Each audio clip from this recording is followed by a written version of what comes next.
Exactement ce que je fuyais, les révélations surprenantes Carla Bruni sur sa relation avec Nicolas Sarkozy.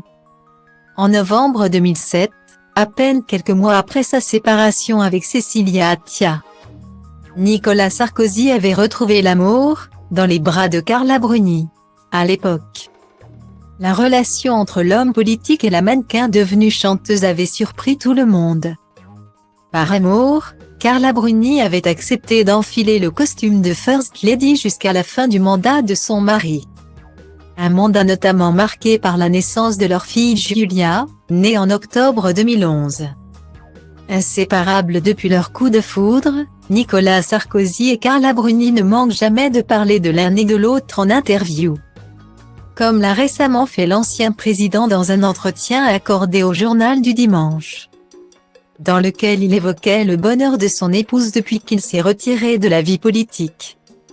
Dans les colonnes de Nice Matin, la chanteuse avait quant à elle mis en lumière le fait d'être assimilée constamment à son mari depuis le début de leur relation.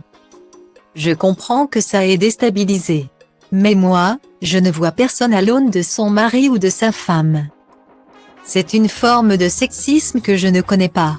J'ai été stupéfaite qu'on m'assimile à mon homme que j'aime plus que tout. Mais qui n'est pas du tout moi, avait-elle déclaré.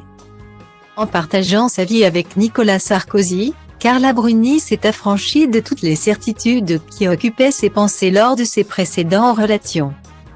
Comme elle l'a révélé dans un entretien accordé à Elle, paru ce jeudi 17 novembre. Je suis beaucoup plus rassurée aujourd'hui, dans cette vie avec mon mari. Il est de loin l'homme le plus rassurant que j'ai trouvé. Il existe un grand engagement entre nous. Mais je dépends de cet amour. Et c'est exactement ce que je fuyais avant de le rencontrer, a-t-elle expliqué. Indépendante dans l'âme, l'ancien mannequin s'est finalement familiarisé avec une autre forme d'amour, qui la comble totalement. Je ne voulais pas m'engager, excepté avec le père de mon fils. Puis avec lui, le seul homme que j'ai épousé. Le grand amour, c'est comme un abri. Si on le perd, on est détruit. Je trouve que l'existence est d'autant plus mouvementée quand on n'a qu'un seul homme. Car on se concentre sur lui. Ça me prend les 3/4 de mon temps, a-t-elle ajouté. Une belle déclaration d'amour.